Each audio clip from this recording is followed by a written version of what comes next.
is the 10th anniversary of the UN Security Council adopting Resolution 1441, giving Iraq a final opportunity to comply with disarming itself of its alleged weapons of mass destruction. Between 2002 and 2003, UN inspectors conducted over 900 inspections in Iraq, and they didn't find any traces of biological or chemical weapons or any evidence of a nuclear weapons program. Although Iraq complied with the inspections, the U.S. abandoned diplomacy and decided to invade the country on March 19, 2003. So why am I talking about Iraq? Well, because history repeats itself. And in the same way that the U.S. government led an unprovoked invasion of a sovereign oil-rich country in 2003, the wheels are in motion for a similar attack against the sovereign oil-rich state of Iran. The media and political establishment would like to have you believe that Iran is the biggest threat facing this country. But who is a threat to who? When in fact the U.S. has played a large and in many ways sinister role in shaping modern-day Iran. For a lot of Americans, U.S.-Iran relations are highlighted by the 1979 hostage crisis, where 52 U.S. diplomats were held hostage by Iranian university students in Tehran for 442 days. But the truth is, the most important date to remember is 1953. This is the year the U.S. overthrew Iran's first democratically elected leader and installed the Shah, a pro-U.S. dictator. Why would the U.S. do this? I thought we were all about spreading democracy. Well, once you throw a little oil in the mix, democracy gets kicked to the curb. Prior to the coup, BP, or British Petroleum, controlled all of Iran's oil production. So when Iranian Prime Minister Mohammad Masadi nationalized the oil industry, Britain took Iran to the World Court.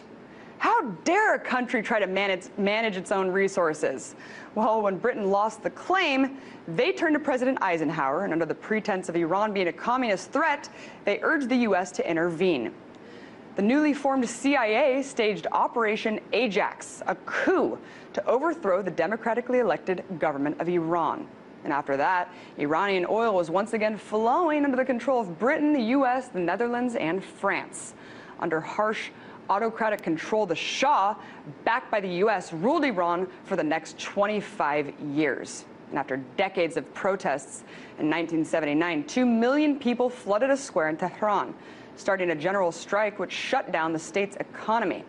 The Shah had no choice but to step down at this point, and religious leader Ayatollah Khomeini, the Shah's biggest opponent who had been exiled for 14 years, returned to become leader by popular demand, thus beginning the Islamic Republic of Iran.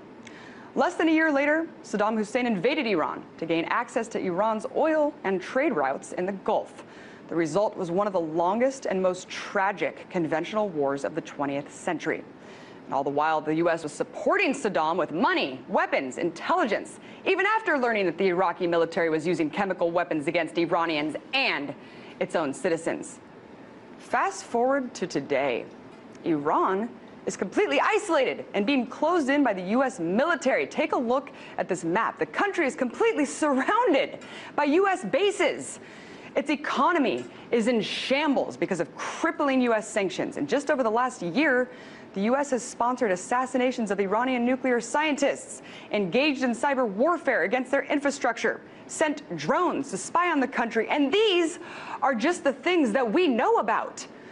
So, I'll ask again, just who is threatening who?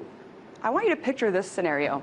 If Iran had staged a coup 50 years ago in the U.S. to install a pro-Iranian dictator, if Iran had unmatched military influence in Mexico and Canada, if Iran implemented crippling sanctions against this country, if Iran sponsored rogue terrorist groups here to overthrow our government, and with all of that, if Iran labeled this country as the biggest threat to world peace, how would you feel?